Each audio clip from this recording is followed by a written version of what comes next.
দেখো এই সূত্রগুলো লেখার সময় আমাদের অবশ্যই কি লাগবে, সমকোণী ত্রিভুজ অবশ্যই লাগবে, সমকোণী ত্রিভুজ অবশ্যই লাগবে। এখন দেখো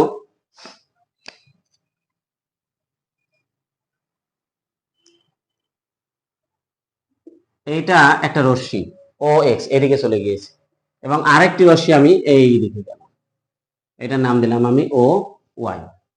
এখন দেখো ও ওয়াই এর উপর যে কোনো একটি বিন্দু আমি পি নিব, কি নিব, পি। এখন পি হতে ও এক্স এর উপর একটি লম্ব টানবো, লম্ব। তাহলে এখানে যদি লম্ব টানি তাহলে এটা কত ডিগ্রি কোণ হলো, 90 ডিগ্রি কোণ তৈরি হলো।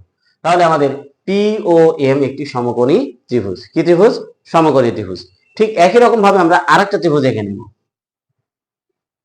তাহলে একটু আগে আমি বলেছিলাম, কি বলেছিলাম, যে সমকোণী ত্রিভুজের সবচাইতে যে বড় বাহুটা থাকবে সেই বাহুটা হবে অতিভুজ, সেই বাহুটার নাম কি হবে, অতিভুজ। তাহলে এটার নাম হবে অতিভুজ, অতিভুজ, এটা অতিভুজ, অতিভুজ। তাহলে দুইটা ত্রিভুজেই দেখো সমকোণী ত্রিভুজে এটাও অতিভুজ, এটাও অতিভুজ। তাহলে ত্রিভুজে কয়টা কোণ থাকে আমরা বলেছি, ত্রিভুজে অবশ্যই তিনটা কোণ থাকবে, একটা দুইটা তিনটা, একটা দুইটা এবং তিনটা।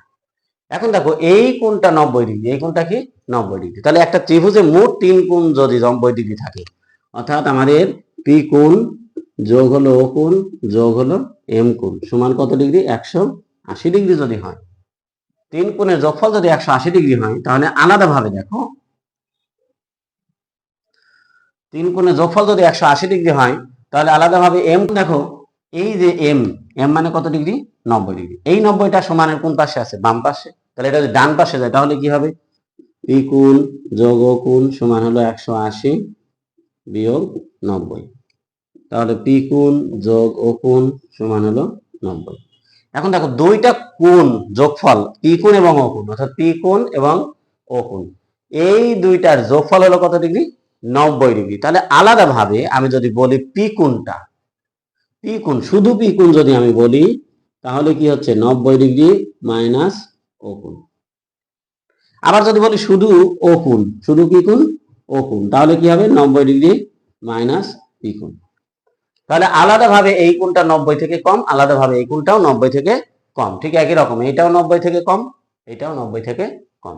তাহলে আমরা জানি যে কোণের পরিমাপ 90 ডিগ্রি অপেক্ষা কম হয় এবং 0 ডিগ্রি অপেক্ষা বড় হয় সেই কোণকে আমরা বলি সূক্ষ্ম কোণ। কি বলি আমরা, সূক্ষ্ম কোণ।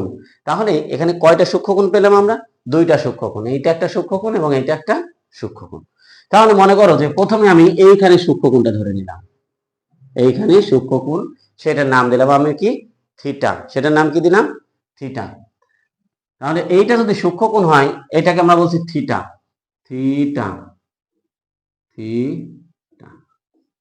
এখন দেখো তাহলে এইটা যদি থিটা হয় তাহলে থিটার সঙ্গে কোণ তৈরি হতে কয়টা বাহু লাগে আমরা শিখছিলাম, অবশ্যই দুইটা রশ্মি এবং দুইটা বাহু। তাহলে দেখো এই যে এটা একটা বাহু, এটা একটা বাহু। তাহলে কোণের সঙ্গে একটা নাম তো আমরা পেয়েছি, কি পেয়েছি, একটা নাম অতিভুজ। এবং কোণের সাথে যে বাহুটা থাকবে সেইটাকে বলবো আমরা সন্নিহিত বাহু, সন্নিহিত বাহু, সন্নিহিত বাহু।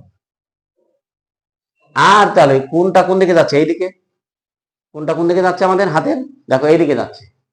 কোণটা যদি এইদিকে যায় তাহলে এটা আমার ডান দিকে হচ্ছে, আর তাহলে আমার বাম হাতটা কোন দিকে হবে, বিপরীত দিকে হবে। ডান হাতের বিপরীত কি হয়, বাম হাত। ঠিক ওই রকম ভাবে দেখো যে এইটা বাম দিকে গেলে এটা যদি কোণ হয় তাহলে এটা তার বিপরীত দিকে থাকছে, তাই এইটার নাম হবে বিপরীত বাহু। এটার নাম কি হবে, বিপরীত বাহু, বিপরীত বাহু। এখন দেখো ঠিক কোণটা আমরা এইখানে দিয়েছিলাম, কোথায়, ও বিন্দুতে কোণ দিয়েছিলাম।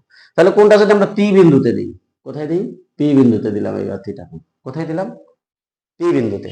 তাহলে পি বিন্দুতে যদি আমরা কোণটা দিই, দেখো পি সমানও লেখা আছে 90 ডিগ্রি মাইনাস 0 ডিগ্রি, তার মানে কি 90 থেকে অবশ্যই কম।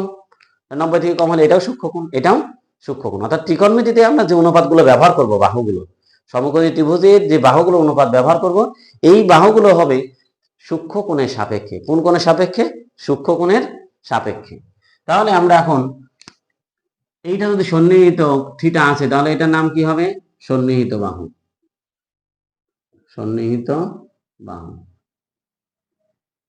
সন্নিহিত বাহু। তাহলে এটা কি হবে, কোনটা এবার ওইদিকে যাচ্ছে, তাহলে এই নিচের দিকে এটা হবে বিপরীত বাহু, বিপরীত বাহু।